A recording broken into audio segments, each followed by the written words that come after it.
Aí eu te pergunto, como que você vai fazer hoje, pragmaticamente, em relação a essa divisão que o mundo tem? Você iria se posicionar a favor dos Estados Unidos e Israel na guerra do Irã? Ia ficar neutro? Ia se posicionar a favor do Irã?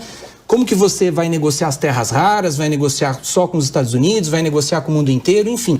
Quando a gente começa a olhar, a gente fala, olha, esse mundo está muito quente, esse mundo está começando a ficar complicado e nós não temos condições de defender o nosso território. Eu preciso lembrar uma coisa para vocês.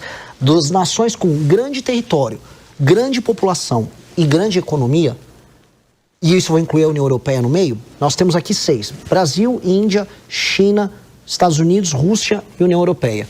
Dessas 6 nações, e eu vou incluir a União Europeia como um conglomerado aqui, o único que não tem armas nucleares é o Brasil. Olha, Renan, a gente vê em você um idealismo muito forte, né? O problema, às vezes, e o nosso papel aqui é questionar, que às vezes o idealismo se distancia da prática, né? Às vezes a gente não consegue colocar em prática, muito embora a gente vê que você insiste nas suas ideias. Vendo um pouco as suas ideias, eu vejo uma ambição muito grande de construir um Brasil, como é que é? Forte, livre e poderoso, alguma coisa assim, né? Esse homem é muito bom, conhece os nossos livros, exatamente. Eu tive que estudar para poder te entrevistar aqui. Mas eu vejo ali questões que passam, por exemplo, a política externa brasileira, né? Uma questão fundamental hoje em dia. A gente não vive mais um multilateralismo no qual as relações comerciais são pautadas pelo diálogo, o Brasil pode ficar numa posição mais neutra, que não tem problema. Eu vou relembrar aqui, na época da Segunda Guerra Mundial, que Getúlio Vargas inicialmente tinha um alinhamento com Hitler. Depois ficou neutro, viu que o lado não era muito bom, e aí quando veio Oswaldo Aranha, que era alinhado aos Estados Unidos, um grande diplomata, convenceu Getúlio Vargas a entrar no lado dos Estados Unidos na guerra. Entrou, aquela expressão, a cobra vai fumar, inclusive é do Exército Brasileiro, e ato seguinte, o Brasil se posicionou e liderou o processo na ONU. Oswaldo Aranha foi o presidente daquela Assembleia, que inclusive fez aquela divisão dos 2 estados, Israel e Palestina. Foi um brasileiro ali na Convenção da ONU que fez isso, pelo posicionamento que ele adotou. Eu vejo nas suas obras, às vezes, alguma preocupação em criticar um alinhamento com os Estados Unidos, quando você critica Jair Bolsonaro, e também de criticar um alinhamento ideológico à esquerda de Lula. Aí eu te pergunto, como que você vai fazer hoje, pragmaticamente, em relação a essa divisão que o mundo tem? Você iria se posicionar a favor dos Estados Unidos e Israel na guerra do Irã? Ia ficar neutro? Ia se posicionar a favor do Irã? Como que você vai negociar as terras raras? Vai negociar só com os Estados Unidos? Vai negociar com o mundo inteiro? Enfim, qual a postura na política externa brasileira que o Brasil hoje deve adotar em relação a esse cenário desafiador e a esse projeto ambicioso que você quer de um Brasil forte, livre e soberano? Sim, e excelente pergunta, e a urgência de um mundo que está cada vez mais em crise. A gente está vendo conflitos no Irã, na Ucrânia, talvez já um conflito em Taiwan. A gente está vendo esse mundo se moldando agora a uma nova guerra cada vez mais quente entre Estados Unidos e China. O mundo do pacto pós-45, pós-Segunda Guerra Mundial, é um mundo que está acabando. E nesse mundo o Brasil é muito fraquinho. Porque o Brasil se garantia nesse mundo multilateral, o mundo das organizações internacionais, baseado na ideia de que os Estados Unidos iam garantir a ordem liberal internacional, que os contratos iam ser respeitados, que um país não ia ser invadido pelo outro. Pois bem, isso está mudando e está mudando muito rápido. E nós estamos vendo, inclusive, os Estados Unidos, que era o antigo garantidor, falando, eu quero a Groenlândia para mim, me dá o Panamá. Invadiram e derrubaram, de maneira correta, o governo da Venezuela, mas é um vizinho. Quando a gente começa a olhar, a gente fala, olha, esse mundo está muito quente, esse mundo está começando a ficar complicado e nós não temos condições de defender o nosso território. Eu preciso lembrar uma coisa para vocês.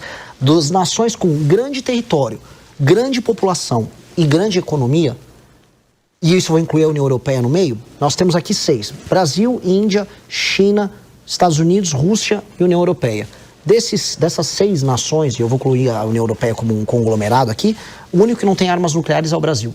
O Brasil tem terras raras, o Brasil tem energia muito abundante, muito disponível e mais. Energia vai ser base para o crescimento econômico no mundo baseado em data centers nos próximos anos. Ou seja, o Brasil tem algo a oferecer para o mundo, mas o Brasil não tem como defender esse algo. Nem a própria água potável que a gente tem abundante aqui. Então, quando eu olho isso, o Brasil precisa resolver primeiro as suas próprias fraquezas, que são fraquezas fiscais, ou seja, fraquezas orçamentárias que impedem que a gente invista em infraestrutura, invista em tecnologia, que invista inclusive em tecnologia bélica, que ele possa se armar para ter um poder não de invasão, mas de dissuasão. E aí ele se recoloca no jogo. A gente não consegue imaginar que o Brasil vai conseguir se posicionar bem nesse jogo internacional, porque a posição atual do Brasil é humilhante. O Brasil não tem condição de brigar e defender vamos dizer, seus interesses contra Estados Unidos e China num momento tenso como hoje. O Brasil fica fazendo uma dança meio ridícula. Ele tem que exportar os nossos commodities agrícolas para a China, ao mesmo tempo que os Estados Unidos falam, agora eu mando no continente, você vai ter que se realinhar aqui. E aí a gente está vendo isso acontecer. Isso vai acontecer seja o Lula, seja o Flávio, ou seja o Jair, ou qualquer um. Como se reposiciona? Ficando novamente forte. Para ficar forte, novamente, você tem que resolver a questão fiscal, as contas públicas, se tornar competitivo do ponto de vista econômico, retomar o território, investir em tecnologia, investir nas suas próprias forças armadas, saber utilizar suas vantagens comparativas como energia, terra rara, trazer através das parcerias os Estados Unidos ou qualquer outra nação para produzir semicondutor com terra rara aqui, compartilhando tecnologia com a gente, para ser um parceiro forte que os outros não possam abdicar. E aí, com base nisso, se recolocar como potência, que é o que a gente propõe no Livro Amarelo. Primeiro uma potência regional na América do Sul, depois uma potência para o Sul global. Renan, mas essas ideias que são corretas, elas são a médio e longo prazo, essa reestruturação do Brasil. E a curto prazo, o Donald Trump não vai ter paciência. Ele vai querer um posicionamento do Brasil. O Brasil vai negociar comigo agora terras raras? O Brasil vai apoiar ou não o conflito, que ele chama de conflito, que é guerra no Irã, né? Qual seria o seu posicionamento para agora? Porque aí seria mais um posicionamento diplomático. É bem verdade que o Brasil precisa se reestruturar para se posicionar no cenário internacional com força. Até aí nós concordamos. Sim. Mas como atuar agora no meio desse confronto diplomático? Qual a posição que o Brasil deveria adotar nesse momento? As posições, as cartinhas do Lula são bem feitas, são corretas? Não, assim, uma das coisas que o Brasil definitivamente precisa parar de fazer é se comportar como o poodle da China no cenário internacional, que é o que ele está fazendo com o governo Lula. Boa parte do problema com os Estados Unidos são as posições subalternas que o Brasil desenvolve. Tanto foi na questão do Irã, quanto na questão de Israel, antes na questão da Ucrânia. E se pintar mais algum conflito que seja do interesse, por exemplo, ou da China ou da Rússia, com o governo Lula, o Brasil vai se comportar de uma maneira que vai gerar incidentes diplomáticos dos Estados Unidos. Esse alinhamento automático com a China a gente não vai ter. Com certeza, um governo nosso não pode ter. Isso abre espaço para uma relação melhor com os próprios Estados Unidos da América. Essa relação, porém, não pode ser de sujeição, de submissão. Os Estados Unidos claramente estão interessados nas terras raras do Brasil. O Brasil tem essas reservas. Só que em quais termos isso vai acontecer? Eu vi o Flávio Bolsonaro indo para lá falando, olha, nossas terras raras podem ser úteis para você. Mas como elas serão úteis para a gente? A indústria de semicondutor fica aqui ou fica lá? Haverá compartilhamento de tecnologia? Haverá sociedade com empresas brasileiras? Os Estados Unidos, eles falam muito assim, vocês têm que tirar a China da América do Sul. Tem? Agora sim, a China compra todas as nossas commodities. A China também está querendo investir em infraestrutura no Brasil. Os Estados Unidos querem botar dinheiro no Brasil? Ou a parceria deles é só no susto, é só no medo? A gente tem que se reposicionar no jogo. E a primeira coisa é sair desse alinhamento automático que tem na China, que aí permite que a gente volte a negociar no campo de batalha. Hoje nós estamos numa posição de alinhamento automático. E alinhamento automático submisso. E essa posição a gente tem que sair definitivamente. Eu concordo que há uma inevitabilidade nas Américas em lidar com os Estados Unidos. Até porque os Estados Unidos acham que a região como um todo é uma reserva estratégica para eles. Dito isso, entendendo que eles querem ter um controle sobre essa reserva estratégica, nós somos a maior nação da América do Sul. E isso vai precisar ser respeitado e eles assim o respeitam. Como construir isso? Eu acho que passa por esse realinhamento internacional. Vai abrir o espaço de uma discussão que vai ser boa pra gente. A gente segue girando aqui os convidados com diversos assuntos, entrevistando hoje Renan Santos, que é o presidente do Missão e que deverá também disputar a presidência da República e que, se eleito, quer ter uma divisão ou rever o estado ou a cidade do Rio de Janeiro. Que história é essa que o senhor quer fazer com o Rio de Janeiro? A gente quer voltar com o velho estado da Guanabara, que foi extinto de maneira inclusive inconstitucional, mas trazer o conceito de uma cidade autônoma, né? Uma ideia de cidade-estado, como existem, não estou inventando a roda, como existe na Argentina com Buenos Aires, como tem com Hong Kong, como tem com Pequim, como tem com Xangai, é a ideia de uma cidade que se auto-administra, que seus recursos ficam lá, com uma zona econômica especial voltado para a área de turismo, para a área de tecnologia e para a área de produção de conteúdos, seja cinemáticos, na parte de arte e festivais e espetáculos, que torna a vocação carioca em ser uma cidade que abre as portas do Brasil para o mundo, sendo funcional. Hoje, a cidade do Rio de Janeiro, um dos grandes problemas dela é que ela é administrada por uma elite política da Baixada do interior, altamente corrupta, que não usa as potencialidades da cidade. O Brasil, em grande medida, é conhecido mundialmente por conta do Rio de Janeiro. Eu considero um erro. O Brasil é mais do que apenas o Rio de Janeiro. Mas o Brasil também é o Rio de Janeiro, e o Rio de Janeiro é uma parte muito importante disso. Então, se tornar uma cidade como essa, uma cidade que daqui 20, 30 anos pode ter um status de uma Dubai, uma dessas cidades globais que recebem investidores internacionais, uma cidade que mistura entretenimento com segurança e com o bem viver, é uma cidade que o Rio de Janeiro tem potencial total de ser. E entregar essa autonomia para o Rio de Janeiro significa reconhecer esse status especial. Até porque o Rio verdade seja dita, ele está num lento processo de decadência desde que ele deixou de ser capital. E esse lento processo de decadência é um processo muito triste. Você vai no Rio de Janeiro, você vê a potencialidade, o mundo vê isso, mas ela nunca se realiza. Eu acho que essa seria a forma de realizar essa potencialidade do Rio. André, por favor. O senhor comentou que popularidade foi feita para ser derretida, pensando em projetos que podem ser impopulares. O senhor, pensando nisso, apoiaria o fim da reeleição? Com certeza. Com certeza. Eu acho que a reeleição foi Somente no Executivo? No Legislativo não acho problemático. Agora, no Executivo, sim. Porque a demanda da gestão pública fica toda construída dentro de um calendário eleitoral. E você nunca consegue construir base, porque quem pode fazer parte da base política se torna seu adversário. E em 4 anos, essas ideias que o senhor disse, tanto internacional quanto no Rio de Janeiro, o senhor não conseguiria, então, executar? Em grande parte eu conseguiria, mas aí eu poderia fazer meu sucessor, que poderia tocar isso, até porque eu não tenho interesse nenhum em perpetuar no poder. Eu teria interesse em andar com essa agenda. Eu quero ser visto na história como um grande reformista. Uma pessoa que pegou o Brasil no Estado, apontou uma direção e tocou ela. E eu gastaria todo o meu capital político nisso. Todo. Sob essa perspectiva de reformista, na sua opinião, quem foi o presidente mais reformista do Brasil, se é que nós tivemos um presidente reformista até aqui?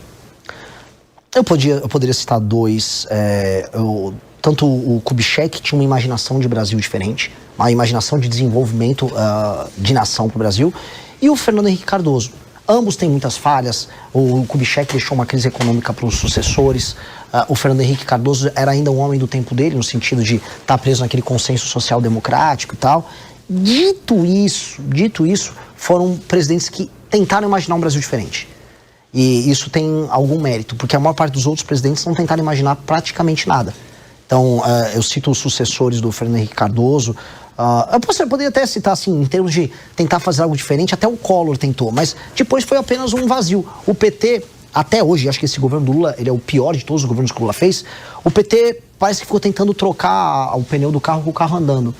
Ele continuou com a agenda econômica do PSDB, quando o Lula entrou em 2003, aí depois, mas não vou fazer muitas reformas não vou agestar muito, vou só, sei lá, vou dar um Bolsa Família aqui, vou aumentar a bancarização, vou endividar as pessoas, mete um ProUni e vê o que acontece.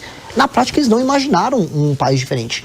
E aí, esse governo atual do Lula não tem absolutamente nada disso. Então, grandes presidentes que eu colocaria como referência, acho que especialmente o Kubitschek, ele imaginou um Brasil para além do litoral, e acho que isso tem um mérito muito grande. Que é o Brasil hoje que está dando certo, o Brasil do agro. Um Kubitschek hoje daria certo no Brasil de hoje? Ou foi algo muito década de 50, 60 mesmo? Havia um surto de otimismo naquela época, né? O Kubitschek, o presidente Bossa Nova, era um período, a gente vai lembrar que o Brasil estava ganhando Copas do Mundo aos montes, né? No período que o mundo gostava de futebol.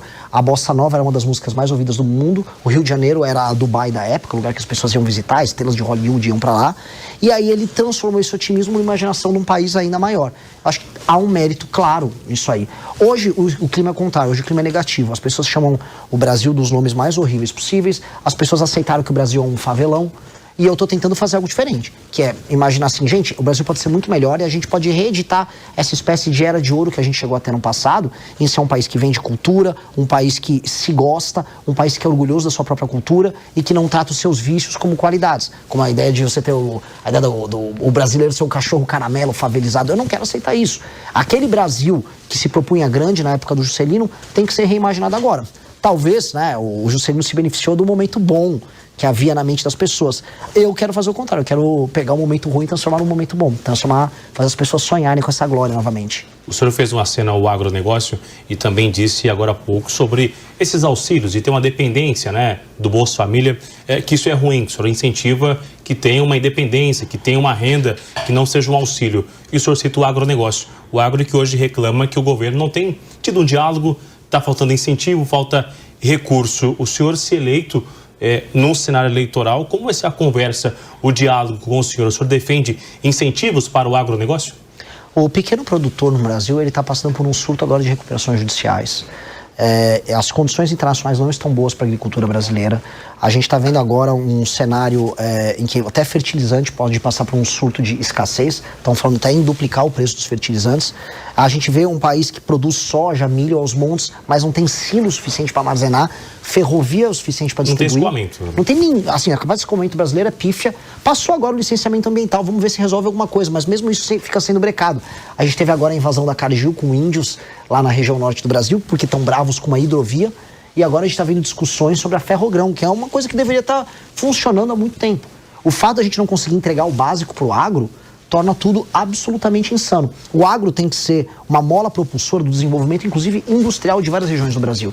A boa parte da industrialização do Brasil aconteceu no começo do século XX, baseado no excesso de capital dos produtores de café, que acabou se escoando para outras áreas. Pois bem, hoje o produtor brasileiro ele tem que escoar essa produção dele em outras áreas que agreguem valor. Por exemplo, você tem milho, você pode ter biodiesel de milho, você pode ter agora biocombustível de cana para além do etanol, né? Estou falando de biodiesel de cana também. Você tem investimentos em outras áreas mesmo, startups fundadas por filhos de agricultores, né? Ou capital que vira poupança, essa poupança se torna investida por outros setores da economia. Isso, para acontecer, precisa manter o agro estável e em crescimento.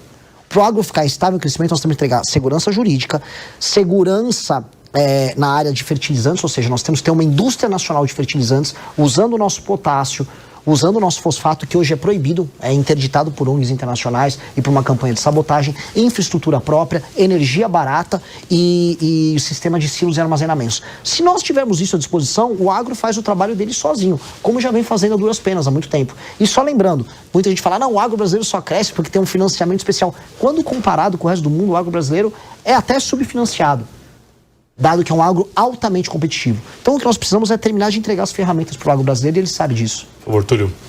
Vamos mudar um pouquinho de assunto de novo, falar um pouco de segurança pública. Eu vejo nas suas propostas um certo radicalismo, vamos dizer assim, no sentido de aumentar a repressão policial, né, aquelas frases como eu vou matar se você não se render. Eu vejo também uma política de encarceramento maior, que, de certa medida, hoje a gente vive um cenário de guerra, né? Acho que morre mais pessoa aqui se bobear do que no Irã. Então, na Ucrânia, com certeza. Então, a gente até entende esse radicalismo. Agora, para além disso, existe uma outra questão que é a preventiva, porque o Brasil não tem hoje um efetivo policial, principalmente pelos estados, para dar conta de toda essa criminalidade. E a gente sabe que a criminalidade graça, reina, ela germina quando o Estado não se faz presente. A gente vê várias operações ali no Rio de Janeiro, com repressão dura, a polícia sai de lá, o crime volta em pouco tempo. Por quê? Porque não há ocupação ali dos espaços, né? E aí entra num ponto, diz que tem um ditado alemão que fala que o diabo mora nos detalhes, entra num ponto que é o seguinte, será que não é hora de reforçar mais as guardas municipais? Elas têm inteligência, têm câmeras, estão interligadas a serviços públicos, como hospitais, por exemplo, onde os bandidos chegam lá. Muitos municípios têm mais guarda municipal do que policial. Tem mais equipamento, mais viatura. Se olhar aqui na Grande São Paulo, você vai ver que os municípios ao redor têm mais efetivo que a própria Polícia Militar. Então, para além das suas ideias que a gente conhece, eu quero que você fale um pouco sobre a municipalização ou não da segurança pública, se você concorda ou não com esse ponto. Eu primeiro vou chegar na premissa. Eu não acho que o meu discurso seja radical. Eu estou falando de implementar na parte, vamos dizer, de penas, né, em termos de direito penal, e também na lei de execução penal, coisas que países calmos e tranquilos de primeiro mundo fazem. E também vou concordar com você que é uma guerra, e nessa guerra a gente está perdendo. A municipalização, o uso das guardas civis, vamos falar, o uso de câmeras e sistemas, como a gente tem o Smart Sampa aqui em São Paulo, eu visitei uma versão dele em Pouso Alegre, sensacional, ajudam demais. Mas isso, se não for acompanhado paralelamente nas mudanças nas leis penais, nas leis de execução penal, com institutos de progressão de pena, maluquices, ou mesmo um juiz de garantia que dá uma canetada e não deixa o cara ser preso, faz com que o policial pegue o bandido vai, é detido e volta a cometer o crime logo em seguida. Então, a mudança das leis penais, elas não são radicais. Elas são apenas a constatação de uma realidade, que hoje, mesmo quando a gente tem a tecnologia, a gente não tem um sistema de incentivo bacana que faça o bandido ter medo de ser preso. O bandido hoje, ele sequer tem medo de ser pego. Quanto mais de ficar muito tempo na cadeia. E quando chega na cadeia, ele ainda tem uma espécie de um seguro de vida, que é o seguro de ser um faccionado, em que ele está protegido lá dentro. todas essas etapas da atividade econômica delituosa do bandido, elas têm que ser destruídas, que é o que a gente está propondo. A gente tem que destruir a facção dele, tem que destruir o domínio que essa facção tem dentro do presídio, a gente tem que destruir as leis fáceis, que permite que o cara faça um cálculo. Se eu for pego roubando o celular, não vai acontecer nada. Se eu usar um menor de idade, então tá mais tranquilo. Toda essa lógica tem que ser desmontada. O uso do aparato municipal, óbvio que é muito bem-vindo. Adoro a ideia. Mas eu vou colocar uma pequena ressalva de ordem prática. A maior parte dos municípios no Brasil são pouco ou nada sustentáveis do ponto de vista econômico-financeiro. E eles acabam dependendo de cidades polos, que inclusive fazem esses sistemas de monitoramento, para poder garantir, vamos dizer, um funcionamento legal. E é assim que o Comando Vermelho atua. Ele vê cidades no Nordeste pequenas que não têm capacidade de ter uma estrutura municipal de segurança funcional e eles simplesmente tomam essas cidades. A tomativa que o Comando Vermelho e outras facções fazem em cidades pequenas no Nordeste se baseia na incapacidade econômica dessas cidades se sustentarem. Por isso que a destruição da facção em si, do plano de expansão, é um plano que tem que vir do governo federal. Então, concordo, acho bacana, mas isso passa de uma leitura holística da coisa. Entendendo que em alguns lugares nem vai ter municípios capazes de se sustentar para tocar isso. E o senhor defende a prisão perpétua? Defendo a prisão perpétua. Eu defendo que a gente deva abrir discussão para pessoas que cometem crimes hediondos até da pena de morte no Brasil, mesmo sendo cláusula pétrea. Entendo que eu não terei força, até aquelas batalhas que você sabe que você pode ganhar. Não acho que eu terei força até o final do meu primeiro mandato de alterar a Constituição de maneira tão profunda. Mas discussão sobre aumentos muito relevantes de pena tem que ser feita. Porque hoje um bandido se sente muito seguro cometer os crimes que ele comete. De forma geral, ou para algum líder de facção, líder de algum segmento, ou para todos que cometerem esses crimes dentro faccionado, um líder de uma facção, na minha visão, ele tem que ter prisão perpétua e nunca mais sair, porque ele é um perigo para a sociedade. Existe um perigo, claro, só da existência dele, do convívio social dele. Dito isso, um líder de uma facção criminosa no Brasil, ele é responsável de maneira extensiva por todos os crimes que são cometidos pela sua facção. Portanto, esse cara, na ficha dele, o que direto ou indiretamente não passou de pedidos de assassinato, assaltos a uma armada, roubos, estupros, ocupações territoriais. Então essa pessoa não pode ser reintegrada à sociedade, nem haver qualquer discussão sobre tentativa de recuperação. Esse cara é um inimigo do Estado brasileiro. A destruição dele, ela tem que ser celebrada. Então, as leis têm que refletir esse ânimo da população brasileira em vencer uma guerra contra esse cara. Tudo quer complementar? Só um complemento rápido. Eu, como o Acácio, sabemos que esse tipo de proposta, quando mexe em cláusula pétrea, não pode ser feito nem por emenda constitucional. Sim. Eu não estou dizendo que eu sou contra ou a favor da pena de morte, mas eu digo que para isso é preciso refundar, é preciso de uma nova Constituição, é preciso de um processo revolucionário mais profundo para implementar essas ideias. Você está disposto a levar adiante uma ideia dessa envergadura, de reformular por inteiro, nós temos uma nova Constituição, porque muito das suas ideias vai passar inevitavelmente por isso. As ideias todas que eu trouxe aqui, tirando a parte da pena de morte, essa discussão que é importante, todas elas podem ser alteradas por PEC ou projeto de lei normal. Essa passa por uma reformulação da Constituição, se tem um processo originário ali de uma Constituição nova. E eu acho que o Brasil vai precisar ter uma discussão sobre a nova Constituição em algum momento, porque a Constituição atual, ela é impeditiva, ela é um impedimento para o crescimento do Brasil. É uma Constituição que foi construída num contexto diferente, que via um tipo de Brasil adaptado a um mundo diferente. Aquele mundo ao qual a Constituição foi construída caiu, ele não existe mais. O Brasil se tornou caro antes de ficar rico. E aí, hoje, a gente não consegue encarar problemas óbvios. Por exemplo, para fazer qualquer reforma econômica no Brasil, você tem que ter uma PEC, uma alteração à Constituição. Qualquer tema é constitucionalizado. E aí você tem como consequência disso um STF hiperpoderoso, porque se tudo é matéria constitucional e o Tribunal Constitucional é STF, o STF manda em tudo. E aí, é verdade. Então, a gente vai precisar ter essa discussão. Falando em viabilidade, em execução do meu governo, eu não creio que eu vou conseguir fazer isso no primeiro mandato. Até porque eu tenho outras reformas como a administrativa que a gente falou aqui, que serão prioridade, que elas vão mudar a lógica de funcionamento do Estado brasileiro, que é muito importante. Dito isso, um segundo mandato do Partido Missão, com certeza trataria essa discussão. Tem que botar essa discussão na mesa. A Constituição nossa hoje é um impeditivo para o nosso crescimento.